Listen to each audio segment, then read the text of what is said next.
Hi everybody, my name is Andrew Townsend. I'm a runner, writer, and what else am I? A photographer from Reading here in the UK. Today I'd like to talk to you about my new book, Moving Mountains.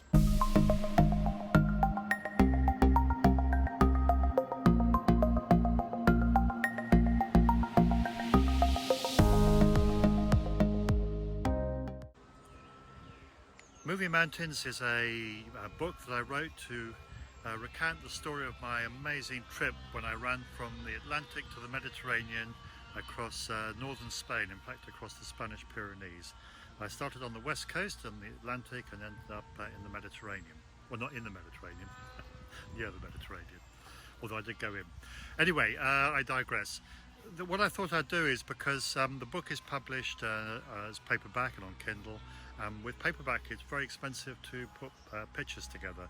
So what I've done is I'm going to do this YouTube with some video and pictures in the background, so to try and give you a flavour of the trip and to just talk through some of the chapters so you know what to expect. Now, like all workmen, I blame my tools when things go wrong, so it's important to note that the pictures here were taken with a really small old iPhone, so they're not great quality, but I hope they give you a really good flavour of what the trip was like. Yeah, I met some amazing people on the trip, and it was I saw some fantastic places, and I came back a very different person to how I started. So I've been rather put off by the people walking past. I'm kind of single channel, and now I've got the plane buzzing as well, which is anyway. Let's see, a very good exercise for me and for you in perseverance. You need to be patient. So yeah, without further ado, let me talk about the trip. I have to go back a few years. I mean, I did this to celebrate my 60th birthday. Wow, I can hear you saying you can't be 60, 70, 80, 90.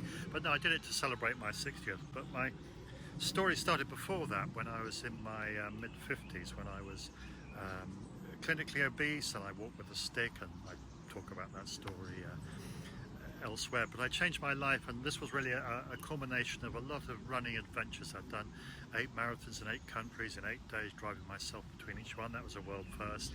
I had done a whole lot of iconic trail races, and this was kind of a culmination to celebrate me, feeling good, and to see what I could actually do, and to try and inspire others as well, because as will transpire if you read the book and if you listen to this, I'm a very, very ordinary person that just happened to do extraordinary things, and that's available to us all, by the way. So anyway, in my own sort of normal way, the guidebook, I call it loosely the guidebook, it arrived the day before I left. It's a wonderful book called the GR11, Guide to the GR11 by Brian Johnson. And what I was trying to do was to emulate the world's greatest trail runner, Kilian Jornet. He had made the same trip, and it was in fact his video that inspired me to choose to do this trip. He had made it a few years before, and he unbelievably had done the 500 plus miles and 125,000 feet of elevation. Unbelievably, he had done that in less than, I think it took 9 days, which is pretty amazing. So I knew I wasn't going to do it in 9 days, but I was hoping to try and do it in 21. So that was kind of the inspiration. So anyway, the journey started when I got to Irun on the Atlantic coast, and off I left. And the first part of the book, there's a plane now. It's not my day, is it? The first part of the book really, it tries to explain the amazing kind of earth-shattering change from coming from a city, Reading in Berkshire with 200,000 people, whatever it is, and all these cars and things, and suddenly you're in the middle of nowhere. And not only are you in the middle of nowhere, you're in the middle of nowhere on your own. Because this was a solo run. I was very fortunate that my family came out for bits of the trip, and they would meet me in the evenings and things. But the actual running and the journey itself was a solo effort. So the first part really, I bump into a few people, some amusing incidents, but it's really trying to come to terms with the immense kind of challenge that I'd taken on, and how was I going to cope with all this. But I soon found my feet, and even trying to get food was quite interesting, because I don't eat meat, and Spain's not famous for for vegetarians, I don't think. But the people were so nice, you know, in the evenings when I went to the restaurants and cafes and things that I managed to find en route, because I decided not to camp. You know, this is a wild, desolate place, the Pyrenees, and I tried to stop off every evening in a little village or whatever, which would have a hostel or a hotel. But it was really badly planned. I'd only got my first three nights accommodation booked, and after that it was kind of pot luck, but you know, it worked out up to a point. So the other problem I came across in the early days was just how much water I was going to need, and there wasn't enough. I wasn't too worried about the food. I mean, I'm quite a big bloke anyway, so I could afford to lose a few kilos. But the water was a huge problem right from day one. I could see that this was going to be an issue.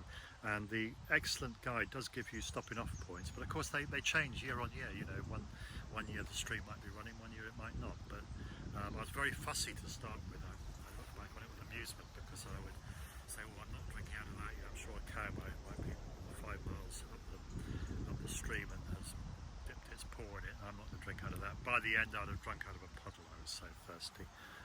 You know, it was a huge seismic change. But I came back a very different person to how I left in so many ways. And part of the book's about that.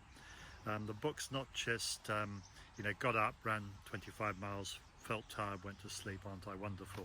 It was, you know, got up, blubbing, crying with, you know, the physical demands, the mental demands, laughing, you know, the joy of making a trip like this. It was absolutely, you know, absolutely joyous for someone like me who loves being alone and loves being on my own.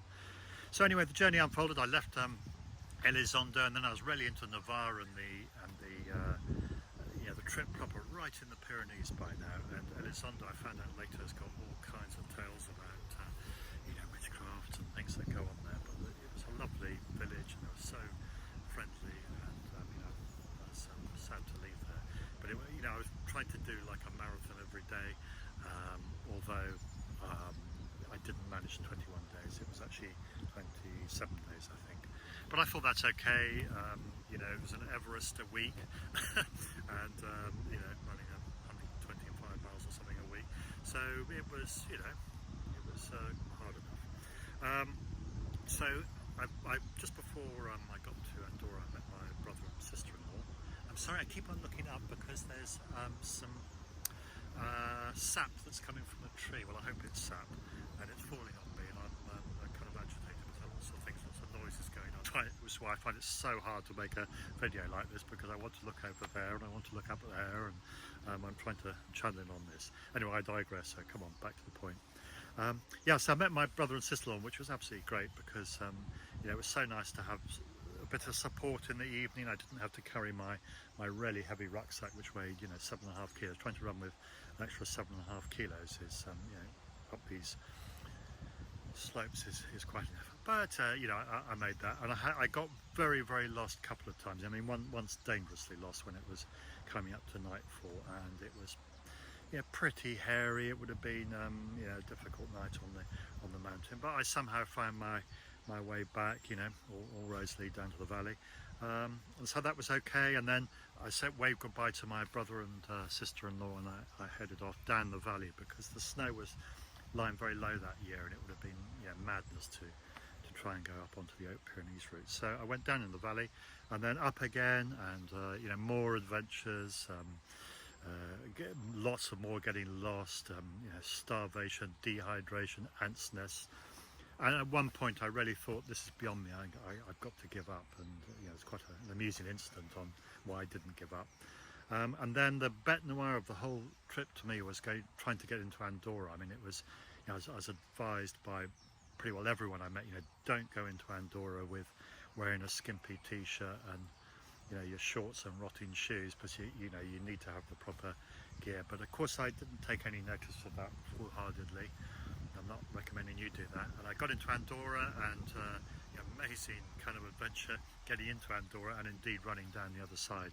There's a race I had with some hikers and things, and you know, that was fun.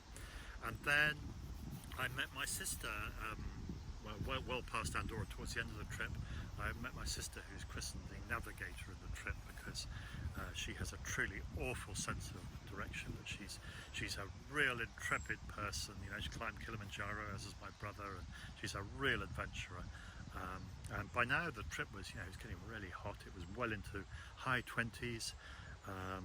I love the heat because I was born in Africa, which is so I'm used to the heat, and it was okay for me. But very, very hot, and I had some real adventures with my sister, trying to meet up in the evenings. Both of us with a pretty appalling sense of direction. And then there's a lovely story about the run-in with the prostitutes in Junqueras. You'll have to buy the book to get to hear that one. That's not the small ears, but that was quite amusing, and special manoeuvres and everything else. And then finally, on the 27th day, I went across the sort of volcanic rock at Cap de Cruz Lighthouse, and I fell into the Mediterranean. That was the end of my trip. It's a fun book, it's an uplifting book. It's not me. It's well, it is me, but it's not kind of me. It's a good book. It's fun. It's not Ulysses. It's not James Joyce, but I think it's a very uplifting read, and I really hope that you enjoy it and tell other people about it. And I really hope that you've enjoyed the pictures too. There's lots more stuff. I'll put everything in the notes below, but there's lots more stuff about my adventures, because the following year I ran across Italy, which was a different trip but quite amusing. I've run down the Camino de Santiago, Camino de Santiago, St James Way. I started in France, whizzed over the Pyrenees and then down, and there's a little booklet on that, a picture book on the website if you want to get that. That's free actually as a digital download. So if you go onto the website, go into the shop, order the, what's it called?